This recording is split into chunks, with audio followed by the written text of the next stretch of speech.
Hello दोस्तों, मैं सुधा नीली क्रांति से। उम्मीद करते हैं आप लोग बहुत अच्छे होंगे।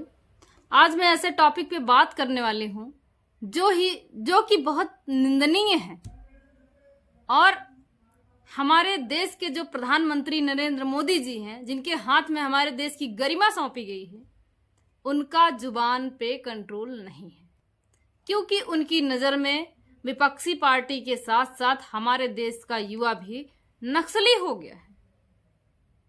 कल 15 अगस्त थी, कल स्वतंत्रता दिवस थी और हमारे देश के प्रधानमंत्री जी लाल किले पे खड़े होके अपने भाषणबाजी में 2 शब्द शहीदों के लिए नहीं कहा, लेकिन अपनी पार्टी का प्रचार करना वहां जरूरी था, क्योंकि कल स्वतंत्रता का दिन था और उन्होंने स्वतंत्रता दिखाई कि वो आजाद देश में हैं और शहीदों के पक्ष में 2 शब्द ना बोलने के बजाय यहाँ पार्टी का प्रचार किया जाए।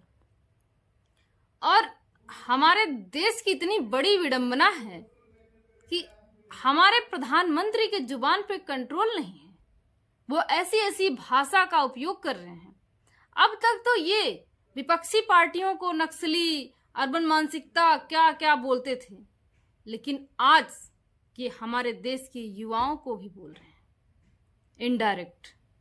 जो हमारे देश का युवा जंतर मंतर पे प्रोटेस्ट कर रहा था, अपने हक के लिए लड़ाई लड़ रहा था, अपने शिक्षा में सुधार के लिए लड़ाई लड़ रहा था, प्रधानमंत्री जी ने उनको तक नहीं बख्शा। जंतर मंतर पे तो लाठियां मारी, टीयर गैस फेंके गए, बच्चों के साथ इतनी बर्बरता की गई, फिर भी इनका दिल नहीं भरा। और आज ये लाल किले पे चढ़कर अपने बयानबाजी में कह रहे हैं ये तो नक्सल है, ये तो अर्बन मानसिकता है। क्यों? क्या हमारा देश अब राजतंत्र में जी रहा है कि लोकतंत्र में जी रहा है? जो अपने हक की आवाज भी नहीं उठा सकता हमारे देश का युवा, अगर वो अपने हक के लिए आवाज उठा रहा तो आप उसको नक्सली घोषित कर दे रहे हैं।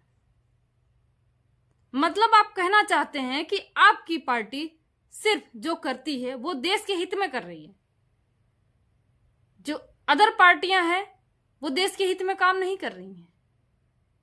चलो मैं मानती हूं आपकी नजर में देश के हित में नहीं काम कर रही, तो युवा को तो मत ऐसा कहिए, क्योंकि देश का युवा हमारे देश का भविष्य है। आप देश को, युवाओं को ही नहीं बख्श रहे हो। इतनी क्यों नफरत है? आपको अपने देश से नफरत है कि अपने देश के युवाओं से नफरत है? क्योंकि आपके कार्यकर्ताओं ने तो आज भारत का झंडा नहीं लहरा के अपने पार्टी का झंडा लहराया है। क्या आपको ये नहीं दिखाई देता है? क्या आपकी पार्टी हमारे देश से ज्यादा ऊंची हो गई है? आप ये मानते हैं कि बीजेपी भारत है, कि बीजेपी एक पार्टी है जो एक स्वतंत्रता दिवस के मौके पर आपके कार्यकर्ताओं ने बीजेपी का झंडा लहराया? अगर यही कोई विपक्ष पार्टी की होती तो आपके कैसे कैसे बयान आते? क्या आपको इस चीज पे नहीं ध्यान देना चाहिए? आपको लगता है कि आप सही कर रहे हैं, आप लाल किले पे खड़े होकर अपने पार्टी का प्रचार कर रहे हैं, आपके कार्यकर्ताओं ने जो जो काम किए हैं आप उसको उजागर कर रहे हैं।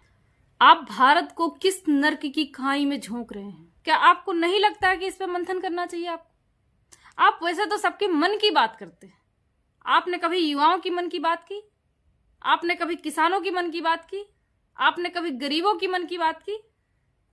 लेकिन नक्सली मानसिकता के कौन लोग हैं ये आपको पता चल जाता है। लेकिन हमारे देश की महामारी बेरोजगारी आपको नहीं दिखाई देती, आपको नहीं पता चलता है। आप देश की उस गद्दी पे बैठे हैं, आपके हाथ में देश की गरिमा सौंपी गई। आपको इतना नहीं पता है कि हमारे झंडे को कैसे प्रेजेंट करना है, जो आपकी छाती पे ही लगा हुआ है। लेकिन आप लोगों का माइंड रीड कर रहे हैं कि हमारे देश का युवा नक्सली है। आपके मुंह से ऐसी बयानबाजी शोभा नहीं देती है। आप हर उस पढ़े लिखे इंसान का हक छीन तो रहे हैं, लेकिन उसको इस तरह से आप घोषित कर दे रहे हैं, ऐसे ऐसे नाम से उसको घोषित कर दे रहे हैं। क्या आपको लगता है कि आप जो कर रहे हैं वही सही है? आप अपने देश के बजाय, अपने देश के झंडे के बजाय आप इटली के झंडे को प्रेजेंट कर रहे हैं। आप देश के प्रधानमंत्री हैं, आपको ये नहीं पता है कि हमारे देश का झंडा कैसा है, इटली के देश का झंडा कैसे है। तो आपको ये कैसे पता चल जा रहा है कि हमारे देश का युवा नक्सली है? आपको क्या लगता है कि हमारे देश का पढ़ा लिखा युवा बेरोजगार है, तो क्या वो अपना आवाज भी नहीं उठा सकता है? तो आप इसी को कहते हैं कि हमारा स्वतंत्र भारत है। आप अमृत महोत्सव मना रहे हैं इसी सब बयानबाजी के आधार पे। आपके कार्यकर्ताओं ने, आपने सीजेपी का रजिस्ट्रेशन मांगा, जो अपने देश के यूथ के लिए आवाज उठाई। और क्या आपने कभी अपनी संघीय सरकार में आरएसएस का रजिस्ट्रेशन मांगा? आज वो 100 सालों से बनी है और उसका फंड कहां से आ रहा है? आप सीजेपी के कार्यकर्ताओं से पूछ रहे हैं, जो अभी 26-27 साल के युवा हैं, कि आपके पास फंड कहां से आ रहा है? तो आप अपना फंड क्यों नहीं उजागर कर रहे हैं कि आपके पास इतना फंड कहां से आ रहा है? आप 10-10 हजार चुनाव से पहले लोगों के अकाउंट में डाल रहे हैं। अभी यूपी की बात देख लीजिए, तो यूपी के सीएम कह रहे हैं कि चुनाव से पहले महिलाओं के खाते में 50-50 हजार दिए जाएंगे। आपके पास युवाओं को नौकरी देने के लिए, रोजगार देने के लिए पैसा नहीं है। आपके पास एजुकेशन सिस्टम सुधारने के लिए पैसा नहीं है। आपके पास स्वास्थ्य विभाग सुधारने के लिए पैसा नहीं है। लेकिन आपके पास वोट बैंक बनाने का पैसा है। आपके पास चुनाव से पहले महिलाओं के खाते में पैसा डालने के लिए पैसा है। किसी चीज का हद होता है। आप इस देश के प्रधानमंत्री की गरिमा संभाल रहे हैं, तो आपने कभी अपना हद नहीं देखा है और आप युवाओं को कहते हैं कि हद में रहिए। हमारे देश का युवा, पढ़ा लिखा युवा, बेरोजगार युवा अपना रोजगार मांगने जाए तो आप उसको लाठियां मारते हैं।